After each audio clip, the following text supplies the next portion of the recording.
de hecho Jesús va ahí al desierto, ¿no?, para vencer ahí donde el pueblo de Israel fue vencido.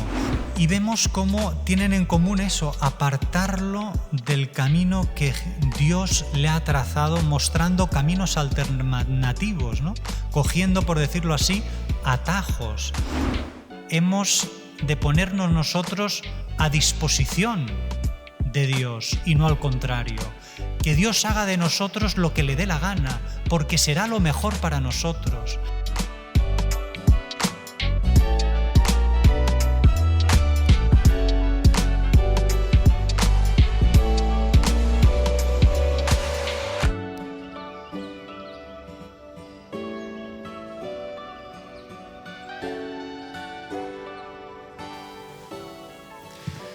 El Señor esté con vosotros.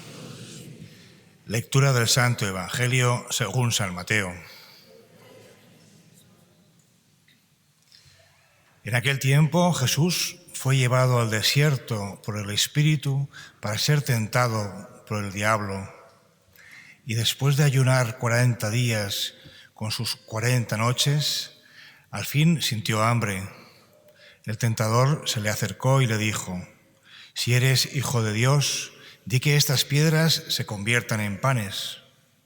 Pero él contestó: «Está escrito, no solo de pan vive el hombre, sino de toda palabra que sale de la boca de Dios». Entonces el diablo lo llevó a la ciudad santa, lo puso en el alero del templo y le dijo: «Si eres hijo de Dios, tírate abajo, porque está escrito, ha dado órdenes a sus ángeles acerca de ti y te sostendrán en sus manos para que tu pie no tropiece con las piedras». Jesús le dijo: «También está escrito, no tentarás al Señor tu Dios». De nuevo el diablo lo llevó a un monte altísimo y le mostró los reinos del mundo y su gloria. Y le dijo: «Todo esto te daré si te postras y me adoras». Entonces le dijo Jesús: «Vete, Satanás, porque está escrito, al Señor tu Dios adorarás y a Él solo darás culto». Entonces lo dejó el diablo, y aquí que se acercaron los ángeles y lo servían. Palabra del Señor. Este primer domingo de Cuaresma, la Iglesia nos sitúa en el Evangelio en el momento en el que Jesús va al desierto movido por el Espíritu Santo y ahí va a ser tentado por Satanás, que recuerda también eso, y estará durante 40 días, ¿no?, en ayuno hasta que al final, ¿no?, aparece el tentador, y recuerda también esos 40 años que estuvo el pueblo de Israel peregrinando por el desierto y que también fue puesto a prueba, fue tentado, ¿no? Y de hecho Jesús va ahí al desierto, ¿no?, para vencer ahí donde el pueblo de Israel fue vencido por las insidias del diablo y pusieron a prueba al Señor, ¿no? Y Jesús viene precisamente pues para restaurar aquello que se había deteriorado a causa de la falta de confianza del pueblo de Israel en Dios, ¿no? Y Él, como el que viene a formar el nuevo pueblo de Israel, la Iglesia, ¿no?, pues va a vencer ahí donde ellos fueron vencidos. Y de hecho, lo primero que nos enseña el Señor es que no se puede y no se debe dialogar con el diablo, porque siempre él será más astuto. Es verdad que en un primer momento parece que Jesús dialogue con el diablo, ¿no?, porque el diablo le propone ciertas cosas, ¿no?, y en cambio Jesús, y luego Jesús responde, pero si nos fijamos bien, no dialoga, simplemente cita frases de la Escritura. Él se defiende de las flechas envenenadas que le tira el diablo con el escudo de la palabra de Dios. No da oportunidad al diálogo, simplemente es tajante, corta toda posibilidad de diálogo, se protege con la palabra de Dios, ¿no? Porque la palabra de Dios es más fuerte, es más potente que las insidias del enemigo, ¿no? Y esto también es para nosotros una lección, ¿no? Sobre todo ahora en Cuaresma, ¿no?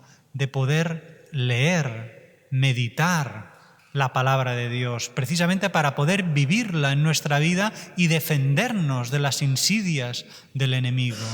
Y además en este tiempo de Cuaresma realmente las lecturas de la misa de cada día, especialmente la primera lectura y el Salmo, están muy bien escogidas, ¿no? Y nos ayudan a meternos en este tiempo de gracia que es el tiempo de la Cuaresma, ¿no? Tiempo de salvación para unirnos más de cerca a Jesús, ¿no? En las buenas y en las malas. Y también recuerdan estas tres tentaciones de alguna manera lo que tienen en común es querer apartar a Jesús del camino que el Padre le ha trazado, mostrando tres maneras falsas de ser el Mesías, ¿no? En la primera, ¿no?, que se presenta o pretende que se presente como un Mesías que venga a aportar bienestar económico, bienestar material, convierte las piedras en pan, ¿no? Es una concepción falsa de mesianismo. La segunda, ¿no?, presenta un mesianismo, ¿no?, en el que venga, digamos, a sacar adelante nuestra vida a base de milagros y de acciones extraordinarias, ¿no? Si eres el Mesías, tírate de lo alto del templo, ¿no?, que los ángeles te acogerán para que no tropieces, ¿no? Y la tercera, ¿no?, otra forma falsa de mesianismo, ¿no?, de dominio sobre este mundo, ¿no?, tener el poder del mundo. Adórame y a cambio te voy a dar todos los reinos de este mundo, cosa que es falsa porque el demonio no tiene poder para eso, ¿no? Y vemos cómo tienen en común eso, apartarlo del camino que Dios le ha trazado, mostrando caminos alternativos, ¿no? Cogiendo, por decirlo así, atajos. Un poco todos tenemos esa tentación, ¿no?, de al margen de lo que quiera Dios de mí, yo voy a la mía, ¿no? Hay esa canción de Frank Sinatra famosa de My Way, ¿no? Hacerlo a mi manera, pero no se trata de hacerlo a mi manera, se trata de hacerlo a la manera de Dios, ¿no? Y eso es lo que Jesús nos quiere enseñar con estas tres tentaciones. Y por lo tanto, claro, hay un punto en el que dices, bueno, si Jesús no ha venido a aportar bienestar económico y material, si no ha venido a sacar adelante nuestra vida a base de milagros y acciones extraordinarias, si no ha venido a que nosotros podamos participar de ese poder suyo sobre el mundo, entonces ¿a qué ha venido? ¿O de qué nos sirve un Mesías así? Yo me acuerdo hace unos años que entraron unos chicos y chicas aquí en la parroquia que ya se notaba que no habían pisado una iglesia en su vida.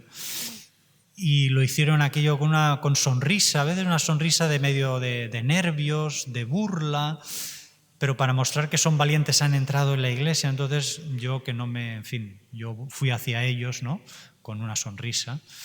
Y hubo un momento en que hablando con ellos siempre, en estos grupos normalmente siempre hay un macho alfa, podríamos decir, ¿no? Y siempre enseguida sale, ¿no? Es el que habla primero, ¿no? Entonces ya detectas, ¿no? Y dices, mira, este es el macho alfa, con este es el con el que hay que hablar, ¿no? Y entonces en un momento de la conversación sobre Dios, ¿no?, entonces él me dijo, bueno, pero si yo le pido a Dios lo que quiera, ¿me lo va a conceder? Y digo, hombre, no es tan sencillo, ¿no? Y entonces me vino a decir con toda naturalidad y, en fin, con mucha lógica, ¿no? Pues si no me va a conceder lo que yo siempre le pida, ¿para qué me sirve, ¿no?, un Dios así? Y tenía toda la razón del mundo, por decirlo así, ¿no?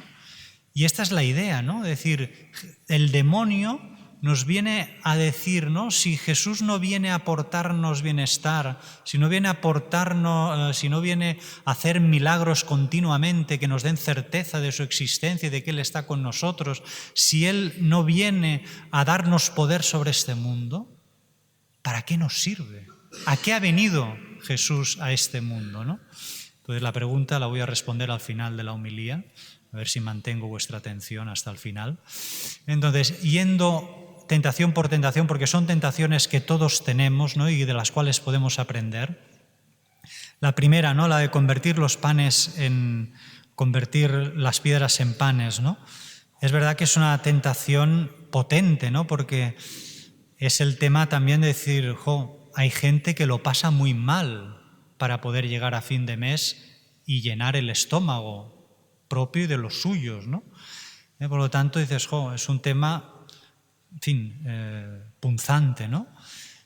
Pero sí que Jesús, de alguna manera, viene a decir, no tengo yo que utilizar este poder en mi beneficio, ni tengo que acortar los plazos de Dios, y yo tengo que dejar que Dios me dé el pan en los modos, en las maneras y en los tiempos que Él haya dispuesto, ¿no? Porque confío en el Señor. Y luego también aquí, cuando Jesús responde, no solo de pan vive el hombre, sino toda palabra de Dios, aquí nos muestra cuál es el verdadero engaño de esta primera tentación, que es reducir el hambre, la sed, el anhelo profundo que hay en el corazón del hombre a cosas materiales, cuando nuestra grandeza está precisamente en llegar a Dios, y cómo la verdadera sed del hombre solo se puede saciar cuando encuentra a Dios. Por eso una persona que en este mundo no haya llegado a alcanzar a Dios, no llegue a vivir de Dios y con Dios en este mundo, podríamos decir que se ha quedado corto en esta vida. Porque solo la sed más profunda del hombre es sed de Dios, y solo Dios puede saciar esa sed, ¿no? Por eso es un engaño, ¿no? El reducir el hombre solo a su dimensión biológica, a su dimensión material. Es una tentación que tuvo el pueblo de Israel, ¿no? Cuando en el desierto hubo un momento en que pasaron hambre, ¿no? Y murmuraron contra el Señor, ¿no? Y el Señor es entonces cuando les dio el maná, ¿no? Y las codornices. En la segunda tentación vemos que le pide, ¿no? el demonio, que además es muy astuto, porque ve que Jesús en la primera tentación le contesta con palabras de la Escritura, y en esta segunda él empieza con unas palabras de la Escritura, ¿no? Con lo cual es que nos viene a decir, no vayáis a dialogar con el demonio porque os va a ganar, ¿no? Simplemente protegeros con la palabra de Dios, ¿no? Y es curioso porque el demonio entonces utiliza de mala manera la palabra de Dios, ¿no? Porque la conoce también a perfección, pero sin saber su significado último, ¿no? Entonces Jesús aquí, el Satanás, ¿no? Le muestra esta manera, ¿no? De presentarse haciendo siempre y en cada momento milagros, acciones extraordinarias, porque en el pueblo de Israel en el desierto, cuando empezaron a tener sed, de alguna manera exigieron a Dios un milagro, tentaron a Dios como para decir, ¿sigues aquí con nosotros? ¿Será Dios lo suficientemente fiel para sacar adelante nuestra vida? Y exigieron de Dios un milagro, una acción extraordinaria, ¿no? Y aquí Jesús dice, no tentarás al Señor tu Dios, como diciendo, no tengo necesidad de tentar a que Dios haga una acción extraordinaria para saber que está conmigo, para saber que Dios existe y que está conmigo. No me hace falta tentar a Dios. Confío en que incluso en este momento en que parece que no está, en un momento de dificultad, de oscuridad, y aunque parezca que Dios no está, Dios está conmigo, ¿no? Y muchas veces nosotros tenemos esta tentación de exigir a Dios acciones portentosas, milagros que nos den la certeza de que existe y de que va a sacar adelante nuestra vida, ¿no? Y muchas veces decimos, Dios, si existes, muéstrate de tal manera que no haya lugar a dudas, ¿no? Y Señor, ayúdame en este momento con una acción milagrosa para saber que tú estás conmigo, que puedo confiar en ti. En el fondo es tentar a Dios, ¿no? Y en este sentido Jesús confía en el Señor, a pesar de estar pasando por un momento de dificultad, de hambre, confía en el Señor y no le hace hacer cosas que el Señor no quiera hacer, ¿no? Y la última, ¿no? Que es, en fin, es insidiosa, ¿no? Que es aquella que recuerda, que le dice de Satanás, ¿no? Que le adore y le dará todos los reinos del mundo, ¿no? Recuerda ese momento del pueblo de Israel en el desierto, que se forjaron ese becerro de oro ante el que se postraron y adoraron, ¿no? Haciendo que fuera ese su Dios que los sacó de la esclavitud de Egipto. Y si nos fijamos bien, no es que negaran la existencia de Dios, sino que de alguna manera hicieron un Dios a su medida, quisieron moldear a Dios y poder de alguna manera manosear a Dios y sacarle siempre aquello que quisieran, ¿no? Y en cambio, en Dios hay un punto de indisponibilidad. No podemos disponer de Dios a nuestro antojo, sino más bien es al contrario. Hemos de ponernos nosotros a disposición de Dios y no al contrario. Que Dios haga de nosotros lo que le dé la gana, porque será lo mejor para nosotros, más que nosotros intentar hacer que Dios haga lo que a nosotros nos dé la gana, porque por ahí no va el asunto, ¿no? Y muchas veces nosotros tenemos esa tentación de hacer que Dios haga lo que nosotros queramos, cuando nosotros queramos y del modo que nosotros queremos, cuando es al revés. Es nosotros que nos tenemos que poner a disposición de Dios para lo que el Señor quiera, cuando el Señor quiera y como el Señor quiera. Entonces iremos por el buen camino, ¿no? Y eso es lo que nos quiere enseñar Jesús. Y al final, donde Jesús, y con esto acabo, resuelve estas tres tentaciones y nos dice a qué ha venido y para qué sirve, es precisamente en la cruz. Y en la cruz se vuelve a repetir estas tentaciones. Si eres el Hijo de Dios, baja de la cruz y creeremos en ti, ¿no? Y en cambio, lo que hace Jesús es morir en la cruz. Lo que hace Jesús es no subirse al alero del templo, sino que se sube a la cruz.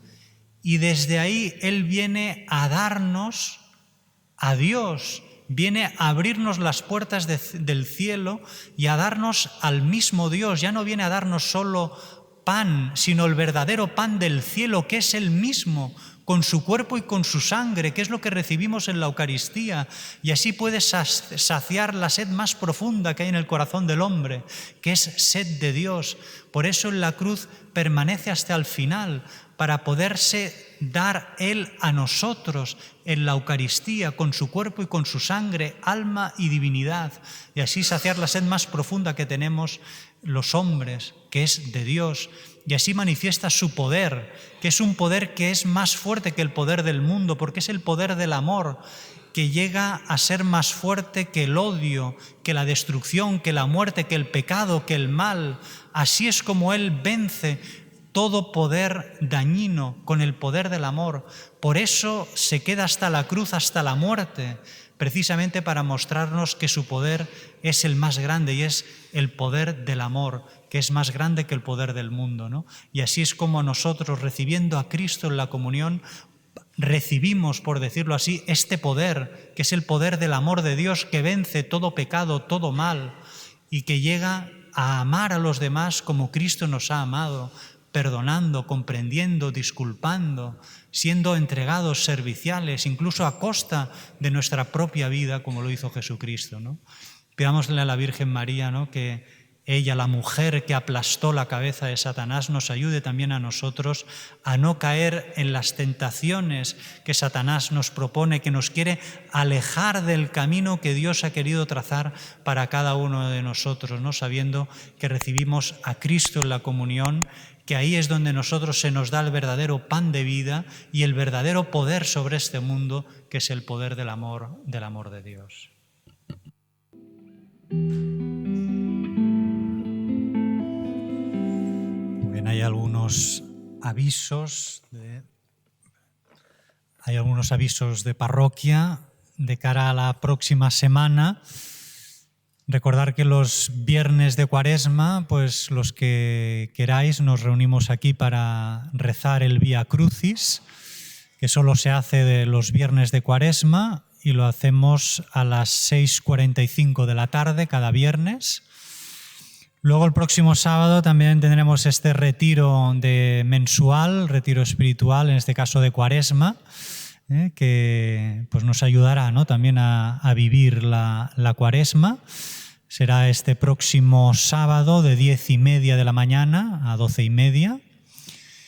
Y luego el domingo, en fin, no sé si nos ayudará a vivir la Cuaresma o no, pero bueno, tenemos la calçotada, y en este sentido, en fin, también de pan vive el hombre.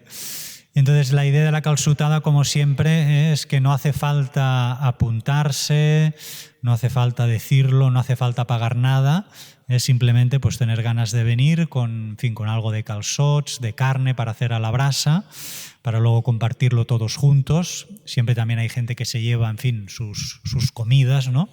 Y, en fin, aquí cada uno libertad. Y luego la parroquia lo que pone, pues eso, ¿no? Lo que son las mesas, las sillas, los vasos, algo de bebida también. Tema de cubiertos, en fin, a veces estos cubiertos de plástico o de madera, antes de que llegues a cortar el trozo de carne ya se han roto, entonces si uno se los quiere llevar de casa, ¿no?, pues mejor. Pero bueno, un poco, y algo de bebida también pondremos, en fin, como siempre. Entonces esto será el próximo domingo, la calçotada, después de la misa de 12. Y luego esto que algunos ya habéis recibido por WhatsApp, esta salida que haremos de parroquia, que iremos a ver esta función de teatro de la Pasión del Señor en Olesa de Montserrat, que será el sábado 18 de marzo por la tarde. Entonces la idea también, como son plazas reservadas, es verdad que queda todavía mucho tiempo, pero valdría la pena que los que tengáis pensado venir, aunque ahora no podáis pagar, que paguéis pues la semana que viene, de aquí 2 semanas, ¿no?, pero que lo digáis, que os apuntéis hoy. De hecho, mi padre estará fuera de la iglesia, pues para poder apuntar a todos los que queráis venir, porque nos irá bien, porque sí que es verdad que a partir de mañana ya no aseguro que haya plaza, a lo mejor habrá plaza, pero sobre todo hoy, si os apuntáis, nos iría muy bien, porque nos ayudaría, ¿no?, a la hora de ir ahí, ¿no? Entonces, el tema de precios, la verdad es que vale la pena de ir, porque es precioso, vale la pena. Y, en fin, también ayuda, ¿no?, a vivir la Semana Santa, ¿no?, la Pasión del Señor. Entonces, el tema de precios de lo que es la función de teatro, los niños entre 0 y 6 años es gratuito. Los que tienen entre 7 y 13 años son 5 euros. Y los que tienen 14 años o más, 15 euros. Y luego la idea también es ir en autocar. Quedaríamos aquí a las 4:30 de la tarde, y el autocar son 5 euros por persona. Independientemente de la edad, son 5 euros. Y el que quiera ir con medios propios, con su coche, puede hacerlo. Pero entonces también a la hora de apuntarse, pues decir si vais a venir en autocar o no, para también saber escoger, ¿no?, el autocar. Y nada, pues animaros, que la verdad es que vale la pena. Y bueno, que también si hay alguno que por cuestiones económicas no, en fin, que nunca por cuestiones económicas se quede nadie sin poder ir a ver la Pasión de Olesa, entonces ya que hable conmigo. Pero bueno, que también los precios están ajustados, pero si hay algún problema, que sobre todo nadie por cuestión económica se quede sin venir. Oremos. Después de recibir el pan del cielo que alimenta la fe, consolida la esperanza y fortalece el amor, te rogamos, Señor, que nos hagas sentir hambre de Cristo, pan vivo y verdadero, y nos enseñes a vivir constantemente de toda palabra que sale de tu boca. Por Jesucristo nuestro Señor. El Señor esté con vosotros. La bendición de Dios Todopoderoso, Padre, Hijo y Espíritu Santo, descienda sobre vosotros.